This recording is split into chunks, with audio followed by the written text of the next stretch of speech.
ईर्ष्या और वैर की अग्नि बुझाओ। बहुत समय पहले की बात है कि मथुरा में राजा बाबू नाम के एक सेठ रहते थे। धर्म की और उनकी बहुत रुचि थी। कितने ही मंदिर उन्होंने बनवाए, एक पाठशाला बनवाई जिसमें विद्वान सन्यासी पढ़ते थे। राजा बाबू का एक और सेठ लक्ष्मी चंद से झगड़ा था जो जमीन के संबंध में था। झगड़ा बढ़ते बढ़ते न्यायालय पहुंचा। अभियोग चलने लगा। कई वर्ष अभियोग चलता रहा। राजा बाबू अभियोगों को भी लड़ते थे और अपने घर का काम भी करते थे। उनकी बनवाई हुई पाठशाला में प्रत्येक रात्रि को कथा होती थी। राजा बाबू सर्वदा उसे सुनते जाते। कथा सुनते सुनते उनको संसार से वैराग्य उत्पन्न हो गया। अपने गुरु से पूछकर वे पाठशाला में रहने लगे। एक कमरे में पड़े रहते, खाना घर से आ जाता, वे खा लेते और जाप करते रहते। बहुत समय बीत गया। एक दिन उन्होंने अपने गुरु से कहा, यदि आपकी कृपा हो तो सन्यास ले लूं। गुरु ने कहा, नहीं राजा बाबू, अभी तुम सन्यास के योग्य नहीं हुए। राजा बाबू ने सोचा, मैं घर पर नहीं जाता, परंतु मेरी रोटी तो घर से आती है। अब घर से रोटी नहीं मंगाऊंगा, यहीं एक नौकर रख लूंगा, वही बना दिया करेगा। ऐसा ही किया उन्होंने। और फिर एक दिन यह सोचकर कि अब तो घर से कोई संबंध नहीं, वे फिर बोले, गुरु महाराज, अब यदि सन्यासी ले लूं तो? गुरु ने कहा, नहीं, अभी समय नहीं आया। राजा बाबू ने सोचा, मैं अभी नौकर से रोटी बनवाता हूं, इसलिए गुरुजी नहीं मानते। यह भी छोड़ दूंगा, भिक्षा मांग कर खाऊंगा और आराम की सब वस्तुएं भी छोड़ दूंगा। तब ऐसा ही किया उसने।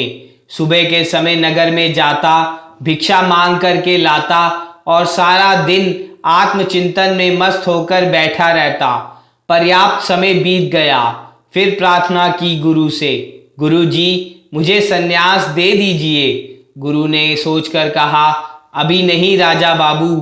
राजा बाबू आश्चर्यचकित कि अब क्या त्रुटि रह गई, सोचकर देखा और फिर अपने आप को कहा, मैं सभी जगह मांगने गया हूं, परंतु सेठ लक्ष्मी चंद के यहां मांगने नहीं गया।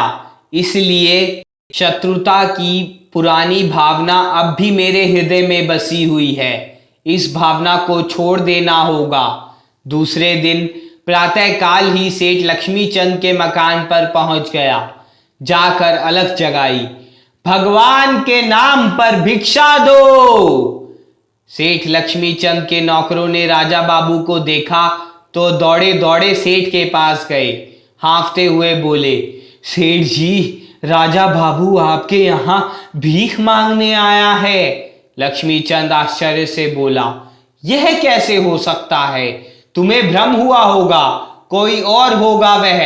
नौकर ने कहा, नहीं सेठ जी, यह राजा बाबू ही हैं। यदि आप कहें तो खाने में विष मिलाकर दे दें, सर्वदा के लिए झगड़ा समाप्त हो जाएगा। लक्ष्मी चंद उच्च स्वर में बोले, नहीं, मुझे देखने दो। मकान के द्वार पर आकर उन्होंने देखा कि राजा बाबू झोली पसारे खड़ा है। राजा बाबू ने उन्हें देखा और झोली फैलाकर बोले, सेठ जी, भिक्षा। लक्ष्मी चंद दौड़कर आगे बढ़े, चिल्लाकर बोले, राजा, राजा बाबू को आपने छाती से लगा लिया। उन्होंने राजा बाबू ने झुककर उनके चरणों को स्पर्श किया। लक्ष्मी चंद भी उनके पैरों में जा गिरे। बोले, राजा बाबू, ऊपर चलो, मेरे साथ बैठकर खाना खाओ। राजा बाबू बोले, नहीं सेठ जी, मैं तो भिखारी बनकर आया हूं, भीख मांगने आया हूं, भीख डाल दो मेरी झोली में। उसी समय एक नौकर भागता हुआ आया। बोला, सेठ जी, आपका तार देखिए, इस तार में क्या लिखा है? लक्ष्मी चंद ने खोलकर पढ़ा। तार राजा बाबू के बेटों का था, कलकत्ता से आया था। हमारे पिता राजा बाबू का कहीं पता नहीं लगा। भूमि का झगड़ा अभी समाप्त नहीं हुआ, किंतु इस जमीन को लेकर हम क्या करेंगे? इस तार द्वारा हम भूमि से अपना अधिकार वापस लेते हैं। हमारे पिताजी नहीं हैं। आप कृपा करके हमारे पिता बनिए, हमें अपनी रक्षा में लीजिए। लक्ष्मीचंद रोते हुए बोले, नहीं, ऐसा नहीं होगा। उन्हें लिखो कि भूमि उनकी है, मुझे नहीं चाहिए। मैं पिता बनकर उनकी रक्षा करूंगा। आज से वे केवल राजा बाबू के नहीं, मेरे भी बेटे हुए। पश्चात राजा बाबू भिक्षा लेकर मुड़े तो देखा सामने गुरुजी खड़े हैं, हाथ में गेरुए वस्त्र लिए हुए। राजा बाबू को छाती से लगाकर बोले, अब तू सन्यासी बनने के योग्य हुआ है राजा बाबू, अब ये कपड़े पहन।